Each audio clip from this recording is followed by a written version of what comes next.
Janvier 2026 marque un point de bascule irréversible pour le continent africain. Alors que les canons tonnent toujours sur les plaines d'Ukraine, une autre ligne de front, plus silencieuse mais tout aussi décisive, s'est solidifiée au cœur du Sahel. Un an après leur départ fracassant de la CEDEAO, le Mali, le Burkina Faso et le Niger, réunis sous la bannière de l'AES, ne se contentent plus de défier l'ordre régional. Ils dessinent les contours d'un monde multipolaire, où l'influence de l'Occident semble s'étioler au profit de nouveaux partenariats stratégiques avec Moscou. Entre sanctions persistantes, enjeux sécuritaires explosifs et diplomatie de rupture, l'Afrique de l'Ouest est aujourd'hui le laboratoire d'une fragmentation qui inquiète autant qu'elle fascine. Bienvenue dans cette chronique spéciale où nous décryptons les tensions volcaniques entre une CEDEAO en quête de souffle et une alliance sahélienne qui a choisi de s'émanciper du tutorat traditionnel. Si vous nous découvrez aujourd'hui, nous sommes ravis de vous accueillir dans notre communauté d'analyse et de décryptage. Ici, nous explorons les forces invisibles qui façonnent notre monde, avec un regard acéré sur les enjeux du continent africain. Si ce contenu vous passionne, n'oubliez pas de vous abonner et d'activer la cloche pour ne rien manquer de nos futures chroniques. Mais Géopolitique News, c'est aussi un engagement pour la pensée africaine. Au-delà des faits, nous croyons au pouvoir des idées. C'est pourquoi nous faisons régulièrement la promotion d'ouvrages de référence et d'auteurs africains qui pensent à la souveraineté et à l'avenir de notre continent. L'Afrique regorge de plumes brillantes qui méritent d'être lues pour comprendre la complexité des dynamiques actuelles. Voici les 5 grands thèmes à développer. Le divorce consommé. L'an hit de la sortie officielle de l'AES de la CEDEAO janvier 2026. L'échiquier mondial au Sahel. Comment le front ukrainien se déplace diplomatiquement et militairement en Afrique. La crise de légitimité. La CEDEAO face à ses propres contradictions et la montée du sentiment souverainiste. Perspective 2026. Vers une fragmentation permanente ou une nouvelle forme d'intégration. Le crépuscule de l'influence française, entre retrait forcé, diplomatie de la dernière chance et maintien des intérêts stratégiques, uranium, portée diplomatique, franc CFA. Le divorce consommé, l'an I de la Confédération de l'AES, janvier 2026. Le mois de janvier 2026 ne sera pas une date comme les autres dans les livres d'histoire de l'Afrique de l'Ouest. Il marque le premier anniversaire officiel du retrait définitif du Mali, du Burkina Faso et du Niger de la CEDEAO. Ce qui était perçu en 2024 comme un coup de bluff diplomatique s'est transformé en une réalité institutionnelle bétonnée. Une rupture institutionnelle irréversible. Depuis le 29 janvier 2025, le cordon ombilical a été coupé. En ce mois de janvier 2026, la Confédération des États du Sahel, AES, ne se contente plus de gérer des crises. Elle administre un espace. Nous avons assisté, durant ces 4 dernières semaines, à la mise en place de structures monétaires communes et à une harmonisation des politiques de défense qui rendent le retour en arrière quasiment impossible. La CEDEAO, de son côté, semble naviguer à vue. Le sommet extraordinaire de ce début d'année a montré une organisation divisée entre la ligne dure prônée par certains pays côtiers et la volonté de dialogue d'autres membres. L'institution régionale souffre d'un manque de leadership clair face à la détermination du général Tiani, du capitaine Traoré et du colonel Goïta. Le pragmatisme face aux sanctions, janvier 2026, a aussi été le mois des bilans économiques. Malgré les barrières, les échanges ne se sont pas arrêtés. Les populations, faisant preuve d'une résilience remarquable, ont forcé les gouvernements à maintenir des corridors commerciaux gris. La souveraineté n'est plus seulement un slogan de manifestation. Elle devient une pratique économique quotidienne, bien que difficile. L'AES prouve qu'elle peut exister en dehors du cadre communautaire traditionnel, même si le coût social reste un défi majeur pour les 3 capitales sahéliennes. L'échiquier mondial au Sahel, le front ukrainien, se déplace en Afrique. Si l'on veut comprendre pourquoi le Mali, le Burkina Faso et le Niger ont tenu bon face aux pressions de la CEDEAO en ce début d'année 2026, il faut impérativement tourner le regard vers l'est de l'Europe. La guerre en Ukraine, loin d'être un conflit purement territorial entre Kiev et Moscou, est devenue le moteur d'une reconfiguration géopolitique totale au Sahel. 1. L'Afrique, second front de la confrontation Est-Ouest. En ce mois de janvier 2026, le constat est sans appel. Le Sahel est devenu le miroir du conflit ukrainien. Moscou, malgré l'usure de sa propre guerre de haute intensité en Europe, a réussi à maintenir et même à intensifier sa présence par le biais du corps africain ex-Wagner. Pour le Kremlin, chaque succès de l'AES est perçu comme une défaite symbolique et stratégique de l'OTAN. Les accords de défense signés entre Bamako et Moscou ne concernent plus seulement des instructeurs, mais l'intégration de systèmes de surveillance satellitaire et de drones de dernière génération. Cette technologie, éprouvée sur le champ de bataille ukrainien, offre aux États de l'AES une capacité de frappe que la CEDEAO n'avait pas anticipée. En réponse, l'Ukraine elle-même a tenté des percées diplomatiques et parfois opérationnelles en Afrique, cherchant à couper les lignes de ravitaillement diplomatique de la Russie. 2. La diplomatie du grain et de l'énergie. La guerre en Ukraine a redéfini la sécurité alimentaire au Sahel. En janvier 2026, la Russie utilise le blé et les engrais comme de véritables leviers diplomatiques. En court-circuitant les circuits de l'aide internationale traditionnelle, souvent liés à l'Occident, Moscou solidifie son image de partenaire providentiel auprès des populations locales. C'est ici que l'enjeu devient crucial. Pour les pays de l'AES, la dépendance à l'égard de l'Europe a été remplacée par une alliance stratégique avec le bloc de l'Est. Ce basculement rend les menaces de sanctions de la CEDEAO beaucoup moins efficaces, car l'AES a trouvé des voies de contournement logistique via de nouveaux hubs commerciaux qui ne répondent plus aux standards de Bruxelles ou de Washington. 3.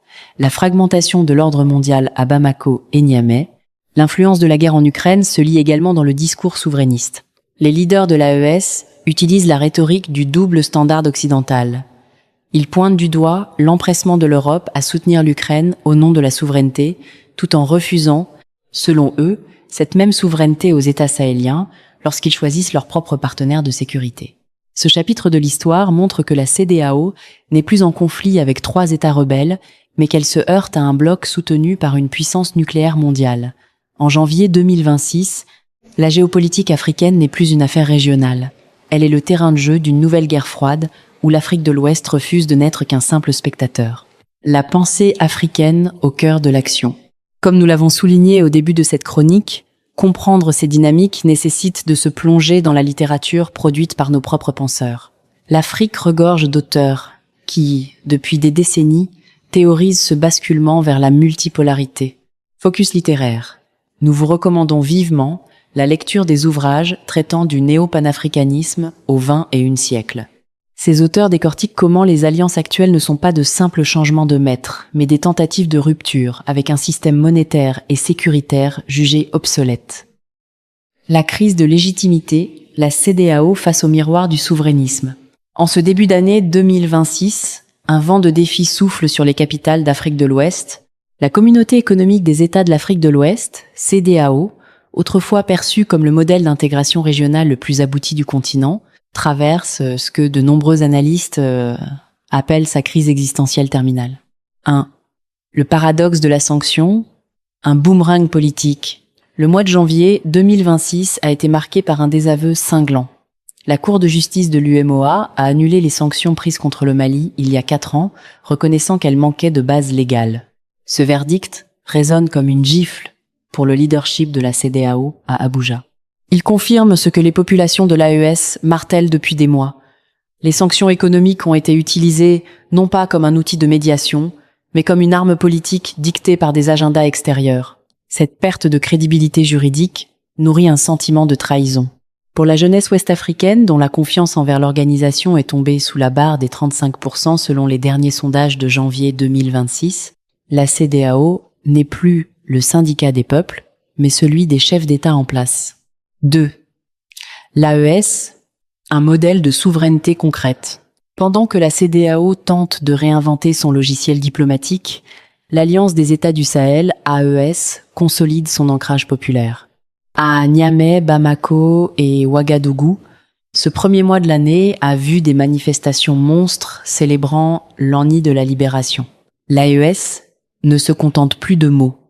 En janvier 2026, elle a lancé la Force unifiée, un contingent de 5000 hommes prêts à intervenir sans attendre l'aval d'un commandement international éloigné. La citoyenneté confédérale. Une nouvelle carte d'identité qui remplace progressivement celle de la CEDEAO, marquant physiquement le divorce dans le portefeuille de chaque citoyen sahélien, la guerre contre l'inflation. Au Niger, des baisses spectaculaires sur les produits de première nécessité riz ont été opérées en janvier pour prouver que la rupture avec les circuits classiques peut bénéficier au panier de la ménagère. 3. Le sentiment souverainiste, une lame de fond irréversible. Ce que la CEDEAO semble avoir sous-estimé en ce début d'année 2026, c'est la profondeur de l'aspiration à la dignité. Le discours de l'AES, axé sur le compter sur soi-même, s'est transformé en un projet de société. La fragmentation que nous observons n'est pas qu'administrative, elle est idéologique. La CEDEAO, pour survivre, est désormais contrainte de proposer une structure beaucoup plus flexible, acceptant de cohabiter avec une AES qui ne reviendra pas à la table des négociations sans une refonte totale des traités. En janvier 2026, l'intégration régionale ne se décrète plus depuis Abuja, elle se négocie entre blocs souverains. Perspective 2026, entre fragmentation permanente et réelle politique de coexistence. En ce début d'année 2026, la question n'est plus de savoir si l'AES reviendra dans la CEDEAO, mais comment ces deux blocs vont apprendre à cohabiter sans transformer l'Afrique de l'Ouest en une zone de fracture économique totale. 1. Vers une architecture régionale bipolaire, le mois de janvier 2026 a acté la fin de l'hégémonie institutionnelle unique. Nous assistons désormais à une architecture à deux pôles. D'un côté, une CEDEAO recentrée sur les puissances côtières, Nigeria, Côte d'Ivoire, Ghana, Sénégal, qui tente de se réformer pour ne pas perdre ses autres membres. De l'autre, la confédération de l'AES qui, forte de son alliance avec Moscou et de son rapprochement stratégique avec le Maroc pour l'accès à l'Atlantique, se positionne comme un bloc continental souverain. Le scénario qui émerge n'est pas celui d'un mur étanche, mais d'un pragmatisme forcé. En janvier, des accords techniques ont été maintenus pour la gestion des transhumances et du partage des eaux, prouvant que la géographie impose une collaboration là où la politique a échoué. 2.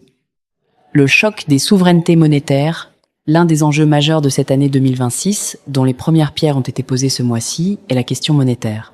Alors que la CEDEAO peine toujours à lancer l'écho, l'AES a intensifié ses discussions sur la création d'une monnaie commune sahélienne adossée à des ressources tangibles comme l'or. Si ce projet se concrétise d'ici la fin de l'année, ce serait le coup de grâce pour l'influence du franc CFA dans la région et une rupture définitive avec les mécanismes de garantie du Trésor français. 3. L'Afrique au centre de la table, pas au menu.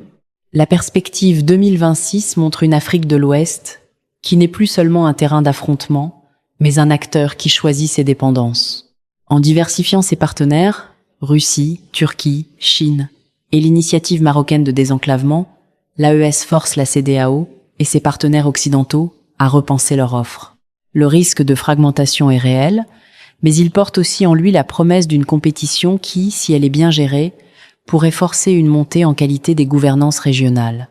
Le crépuscule de l'influence française entre retrait forcé et réinvention stratégique. Si l'année 2025 a été celle du départ physique des troupes françaises, janvier 2026 marque le début d'une ère de post-présence. La France, puissance historique de la région, se retrouve aujourd'hui dans une posture inédite, celle d'un observateur impuissant face à l'affirmation de l'AES, tout en tentant désespérément de verrouiller ses derniers bastions au sein de la CEDEAO. 1. La fin de l'exception militaire. Le constat en ce début d'année est brutal pour le Quai d'Orsay. Le modèle de la pauvre France protectrice a vécu. À Bamako, Ouagadougou et Niamey, le vide laissé par l'opération Barkhane et ses successeurs a été comblé par des partenariats de rupture, principalement avec Moscou et Ankara. La France a dû admettre, en janvier 2026, que sa stratégie d'influence par les armes était un échec.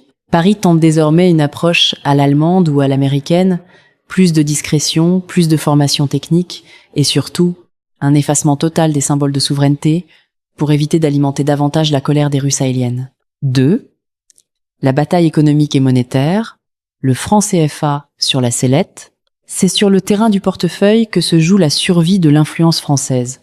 En janvier 2026, la pression exercée par l'AES pour sortir du franc CFA a forcé Paris à accélérer la transition vers l'éco pour les pays de l'UEMOA restés fidèles à la CEDEAO. La France sait qu'elle perd son levier de contrôle monétaire. Elle tente alors de sauver ses intérêts industriels. Les entreprises françaises se redéploient massivement vers le golfe de Guinée, Côte d'Ivoire, Bénin, Togo, délaissant un Sahel jugé trop risqué, mais où elles perdent pourtant des marchés stratégiques au profit de la Chine et de la Russie, notamment dans le secteur extractif. 3. La guerre de l'information, perte de contrôle des récits. En janvier 2026, le soft power français est au plus bas. Les médias comme France 24 ou RFI, bien qu'interdits dans l'AES, continuent d'être perçus par une partie de l'opinion ouest-africaine comme des outils de propagande d'un autre âge. Face à cela, la France a lancé en ce début d'année de nouvelles initiatives numériques pour tenter de séduire la jeunesse africaine, mais le décalage reste immense. Le récit de la rupture décoloniale porté par les leaders de l'AES est bien plus puissant que le discours français sur le partenariat renouvelé. Paris paye aujourd'hui le prix de décennies de politique paternaliste. En conclusion, ce mois de janvier 2026 restera dans les annales comme celui où l'Afrique de l'Ouest a définitivement basculé dans un monde multipolaire. Entre une AES qui forge sa propre voie, une CEDEAO qui cherche sa survie et une France qui voit son empire d'influence s'effriter, les cartes sont redistribuées. La guerre en Ukraine a servi de catalyseur, mais la mèche était allumée depuis bien longtemps par une soif de dignité et de souveraineté réelle. L'Afrique ne demande plus la permission d'exister sur la scène mondiale. Elle s'impose par ses choix, ses alliances et ses auteurs. Découvrez enfin les ouvrages dans la bibliothèque géopolitique numérique qui ont servi de base à cette chronique. Pour comprendre les enjeux de la souveraineté et de la géopolitique africaine, la lecture est votre meilleure arme. 1. Le fondement de la souveraineté de Cheikh Anta Diop, les fondements économiques et culturels d'un État fédéral d'Afrique noire. 2. Économie, monnaie, fin du franc CFA 2, Kako Nubukpo, l'urgence africaine, changeons le modèle de croissance. 3. Histoire du panafricanisme, AES de Hamzat Boukari Yabara, Africa Unit, une histoire du panafricanisme. 4. Rupture avec l'Occident, dignité de Aminata Traoré, l'Afrique humiliée. 5. La nouvelle pensée africaine de Felwine Sarr, Afrotopia. 6. Géopolitique, décolonisation de Achille Mbembe, sortir de la grande nuit. Commandez-les en passant par ces liens, disponibles en description de la vidéo, vous soutenez directement la chaîne Géopolitique News.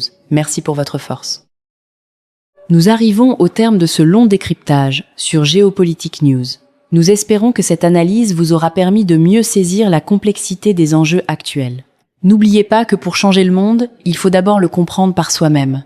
C'est pourquoi nous vous encourageons à soutenir la pensée africaine. Les liens des livres d'auteurs africains que nous avons sélectionnés pour vous ce mois-ci, traitant de géopolitique, d'économie souveraine et de l'histoire des résistances, sont disponibles juste en dessous, dans la description. Abonnez-vous, partagez cette chronique pour éveiller les consciences et restez connectés pour nos prochaines analyses. C'était Géopolitique News. Merci de votre fidélité et à très bientôt pour un nouveau décryptage.